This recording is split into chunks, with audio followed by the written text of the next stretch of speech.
me dey Isaac Odwampo obetun afem the great ampo mbrembren wonu me nka mo ni ehwe too much 𝑺hőt mo ye too much na me so me ye am fire.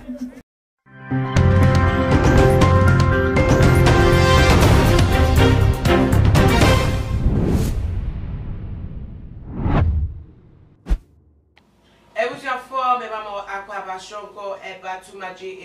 so Mummy Abana ama usua eni na sabe so trading issues bre and aso semede ebesomo na mira and semno emu reports asabe abeto eni rebusem party say emu brem na assembly nia eni say NDC ni abrante ate say Ablekuma South abatwa bre no collation center Basa ye koso e wo ate se etu kasa ye e ma no ho e ka ye no sabe ni tie no e kire se wa hwere ne nkwa ya ate se akoyo arebu sempa e de ama eye de busuafo ani ebie ntu no o ma munya ne chichu NDC amanyeko no na ne din na tese na ubia e de enimire eye Ibrahim Abass na busuafo meka ya na wono ene na woka eye Lord Come bodyguard for one NDC member of parliament Wojina Osa constituency adodona a friend Kola no or no na woye bodyguard back one na wodi Lord Come ni kofo no eji chese wo bo Lord Come no enwo ban na mobeka ya ballot abato no kenkai no emu nsema na tese Ablekuma South no collation center no de kasakasa basane basabasa eba ye chese nam so ema asoja for awomo ewo se nkombe boban no womo etutu ema etono abobane bi eka eye Abass Ibrahim yi na emu honum na etonika na de na chese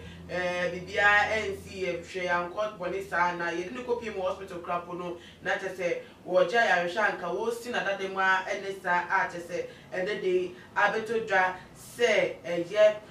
Abass Ibrahim wetimi ahwere ne nkwa na Abass yi ninuya pa ane eye constituency women's organizer of eye National Democratic Congress owo eye Ablekuma Central one man teacher say ninuya be man na se ninuya ba ni program women's organizer no na sabre wato na nanu ewo nse no na ibuja form and some way eye party members no ebi na de beto eja ewo abonto so se we kire se wo mo edi agbopa efa eye boy no ni gu a wo wutum so abrante kra we kama kra abrante a no onshada eni ko ebe yan ha ye ni kra nko no either the late 20s mu ana the early 30s mu eno na nso fofie anto ata abato won sensem anam so amano ahwere ne nkwa ni nyemu no ye ni go ebeto dwa no nipa dodo na ye shock e de amom ni chichu NDC for aye shock e se e de amomo na ebiemu so no Ghana for no bi ehu ni se we de enyu obi an frɛ ye se emre musa but na nka ahwehie ene se adwempa eka ho a enke beboa pa because abatoɔ mu de yenim se enka abatoɔ de wokɔ to aba wache wadwe e de afa na we penina wonam odi nechi Lord Come ya just wodi nechi a wo bo no wo ban no krapo no no so na just wo no wo bo ban na tu ababa no akara na tese akoye asem kese palite bushia a shara de she we di wo mo po mani aseba ne niamu no wo mo enhwe na ne nsem no wo mo fefuto fimu se abato de